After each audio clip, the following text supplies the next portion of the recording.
자, 이 페이지에서는 5번에 욕구 위계 이론이 나오죠. 욕구 위계 이론이라는 것은 인간이 가지고 있는 기본적인 욕구를 단계별로 설명하고 있다라는 뜻이에요. 누가 설명했죠? 메슬로우. 그죠? 메슬로우라고 발음하면 돼요. 알겠죠? 메슬로우의 욕구 위계 이론은 인간의 행동은 인간의 욕구 때문에 나오는 거다라고 설명한 거예요. 그죠? 지금 엎드려서 자는 학생이 있다라고 하면요, 굉장히 피곤할 수 있고요. 오늘 한 명도 없어. 너무 감동적이다. 이런 날이 오고야 말았어요. 그죠? 그래서 여러분이 시험 대비는 해야 되는구나 라는 생각을 할 수가 있어요.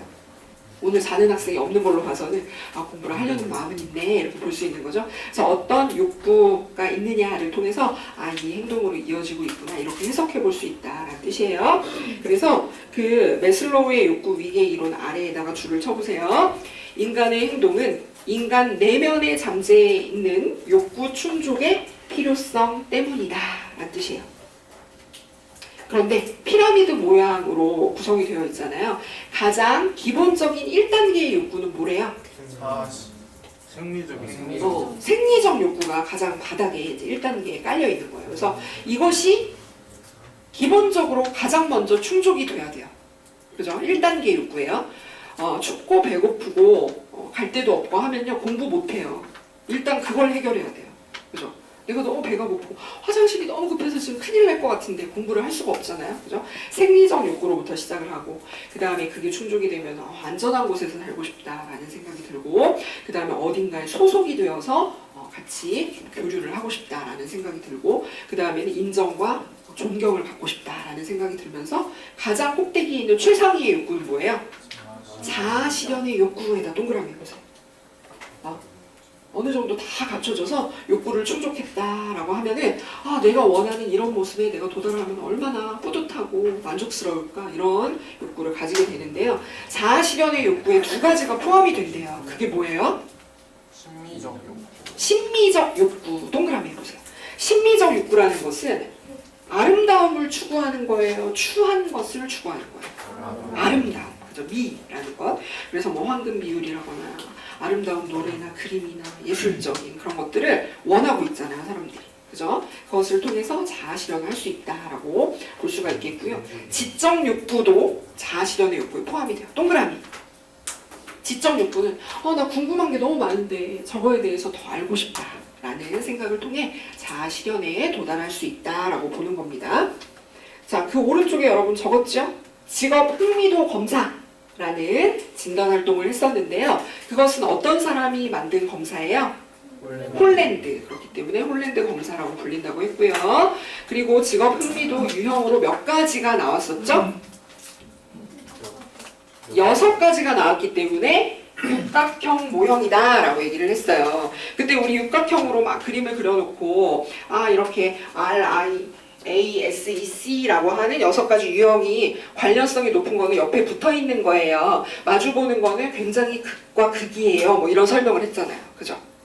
그렇기 때문에 여러분이 육각형 모형 옆에다가 오각형 모형 X라고 메모해보세요. 다음 중 성격이 다른 것을 골라라 그랬을 때 6가지니까 육각형이잖아. 오각형 잘못됐네. 이렇게 고를 수 있어야 돼요. 알겠죠? 네. 그리고 그 유형의 앞글자를 따서 리아색 검사 이렇게 부르기도 해요. 알겠죠? 리아색 검사. 라색 검사요? 뭐 이렇게 얘기하기도 하는데 리아색이라는 것은 6 그 유형의 앞글자를 딴 것으로서 알파벳이 몇 개예요? 6개. 그지? RIASEC 6개 유형 중에서 자신이 직업 흥미도 검사를 했더니 무슨 유형이 나왔더라 라고 하는 것을 확인할 수 있는 같은 표현이다 라는 거예요. 그 다음에 자아라는 것을 메모했죠? 네, 자아는 지금 현재 있는 우리의 모습뿐만이 아니고요. 내가 이상적이다 라고 생각하는 나의 모습을 절충한 것을 뜻해요. 그죠? 여러분 지금 공부를 하고 있지만 진짜 하고 싶은 건 다른 것일 수도 있잖아요. 그죠? 그래서 우리가 어떤 행동을 할 때는 오른쪽 왼쪽에서 천사와 악마가 속삭여요. 그죠? 네, 그래서 나 대학생이잖아. 그리고 내가 정말 열심히 살아보기로 했잖아. 지금 현재 최선을 다해서 공부를 하자. 라는 천사의 속삭임이 들리는데요. 지금 왼쪽에서는 나 어제 과제하느라고 밤샜잖아. 아니면 알바하느라고 힘들었잖아. 지금 엎드려서 자도 전혀 너는 잘못하는 게 아니야. 너는 엎드려서 잘 충분한 이유가 있어. 이렇게 악마가 또 속삭일 때가 있어요. 그죠? 그래서 이렇게 천사와 악마로 비유적으로 표현을 했지만 현실적인 나의 모습과 또 내가 이렇게 되는 게 정말 내가 바라는 모습이다라고 하는 것을 절충한 것이 뭐라고요? 자아에다 동그라미 해보세요. 그래서 이 설명 두 개가 나오고 빈칸에 동시에 들어가는 말이 뭐냐, 이것이 설명하는 게 뭐냐 이렇게 물어보면 자아라는 것을 고를 수 있어야 돼요. 오케이? 그래서 자아는 무엇에 영향을 받는데요? 잠재적 무의식의 영향을 받는데요. 그래서 자아라는 것은 겉으로 드러나는 모습이 아니더라도 나의 내면에 깊숙이 어린 시절부터 영향을 받아온 무의식의 영향을 통해서 자아가 나타날 수 있다라는 것이에요. 자, 그러면 6번으로 갈게요. 정체감 동그라미 해보세요. 정체감이라는 게 뭘까요? 다른 사람과 다른 나만의 특별한 것을 의미하죠. 그래서 그 점 찍혀 있는 설명이 있어요. 쭉 가면 중간쯤에 자신의 경험과 욕구와 거기부터 줄 쳐보세요. 자신의 경험과 욕구와 재능을 통해 내면 세계를 보는 거예요. 그죠? 내가 이런 경험을 어린 시절부터 했었어. 그리고 나는 이걸 하고 싶다는 생각이 되게 많이 들었어. 그리고 주변에서 나는 이걸 잘하는 사람이라고 또 얘기를 들은 적도 있었어. 이런 것들. 경험, 욕구, 재능을 통해서 그러면 나라는 사람은 도대체 어떻게 사는 게 가장 맞는 걸까? 이런 내면 세계를 만들어 가면서 성장을 한 거죠. 쭉 줄쳐보세요. 명확한 정체감을 갖고 싶어 한다라는 거예요. 그 다음 줄도, 그 다음에 있는 문장도 줄쳐보세요. 정체감은 다른 것과는 구별되는 자신의 독특하고 특별한 것. 이해가 되죠? 그런데요, 우리가 자기진단과 진로탐색이라는 수업이 개설된 이유는요, 사실 정체감을 스스로 잘 만들어가고 발견하면 좋은데요, 사람들이 그걸 잘 못해요. 그죠? 교수님도 대학에서 한참 헤매다가 한 3학년인가 4학년쯤에 거기에 대해서 생각하기 시작했어요. 근데 나중에 보니까 시간이 너무 아까운 거야. 옛날부터 이렇게 생각할 수 있는 기회가 있었으면 얼마나 좋을까. 그죠? 정체감을 발견하는 것은 이렇게 어려워요. 근데 어려운 이유가 뭘까요? 사람이 변화하기 때문일까요? 변화하지 않기 때문일까요? 변화하기 때문이에요. 그죠? 나라는 사람은 이런 사람이었어 라고 스스로 생각을 했는데요, 또 내가 어느 순간 다른 경험을 통해서 이렇게 변했어요. 그러면 내가 알던 내가 아니잖아. 스스로 이렇게 놀래요. 그죠? 그래서 줄쳐보세요. 정체감을 분명하게 하기 어려운 이유. 옆에 사람은 누구나 환경과 더불어 끊임없이 변화하기 때문이다. 그죠? 그 위에다가 메모해보세요. 변화하지 않기 때문 X. 변화하지 않기 때문이다. 이렇게 나오면 잘못된 표현이에요. 그쵸? 정체감을 발견하기 어려운 것은 내가 때때로 계속 변화하고 있기 때문이다 라는 것이에요. 자, 그 다음에 진짜 중요한 게 나와요. 주관식이 하나라고 얘기를 했는데요, 중요하다는 것은 어떤 형태로 나올지 여러분 예측이 되죠? 우리는 다음에 자신에다가 별표 3개. 자신. 그죠? 우리 교과목의 이름이 뭐예요? 자기 진단과 진로 탐색이에요. 그래서 옆에 있는 친구를 진단해주는 게 아니에요. 우리 스스로 자신을 진단하는 게 제일 중요한 거야. 그치? 자신과 쭉 줄쳐보세요. 주위의 변화를 적극적으로 받아들여야 돼요. 그래서 우리 가정 환경이 이렇게 변했어.